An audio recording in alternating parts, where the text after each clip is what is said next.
Joining us now are Farr, Miller and Washington CEO Michael Farr and Schroders North American Senior Advisor and CNBC contributor Ron Insana. Farr and farther, welcome. Good to have you with us, gentlemen. Far and wide. I'm going to keep going with that one, Tyler. We'll just keep going with that. I keep coming back to it and back to it. If it didn't work the first time, it'll work the 11th time.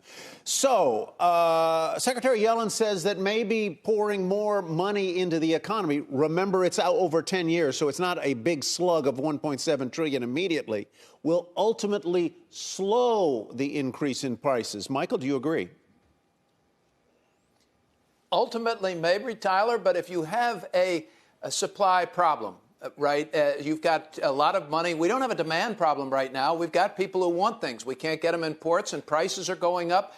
Price of food's gone up. Price of fuel's gone up. Lots of prices are going up. Providing more liquidity just provides more demand. So I think Secretary Yellen must be using some very, very creative mathematics in order to see how inflation will ultimately be lowered. Maybe 10 years out. But right now, you add more cash to a supply problem, it creates more demand, prices go higher. It makes no sense to me at all. Ron, how about you? I mean, Michael makes the point that you've got products that are in short supply because of supply chain issues. You've got more money in the economy in the form of liquidity put in by the Fed and by the federal government.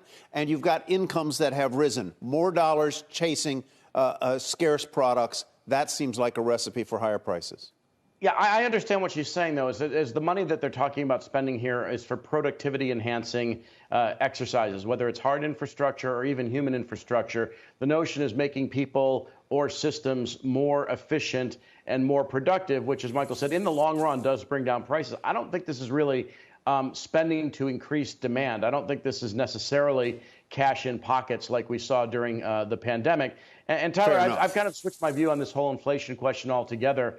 And I wrote about it last week, that we're in a post-war environment. If you look at what happened in each of the environments after several of the wars that we've fought, inflation jumped, demand jumped, supply was in short supply because productive capacity was limited, resources were redirected during the war crisis, or in this case, the pandemic crisis. It took a couple years to work off. Inflation in 1947 was 20%. So people don't talk about this, I think, in the proper context. And I think that, some of the typical policy remedies for what we're going through right now may not apply. So I think this whole environment may require a massive rethink. It's an interesting point. You're talking about post-war in the sense that Afghanistan and the Middle Eastern wars are largely behind us. But I wonder whether we're really not in some kind of Cold War, certainly with China and with Russia, that could end up bringing the kind of spending on defense and cybersecurity and other things that could be equally, if not more expensive than the hot wars in Afghanistan, Syria, and Iraq. And I'm not referencing those. What I'm trying to say is that the pandemic itself was the war, right? We redirected a lot of resources. Yeah. We compressed demand and we eliminated supply. And that happened during wartime periods in the past. Coming out the other side, demand will always exceed supply. There will always be price pressures until the economy normalizes. So we talk about tightening. We talk about a lot of things. We talk about spending. I'm not sure that you're going to get the same responses in the economy from all these different inputs that we would at the end of a typical business cycle.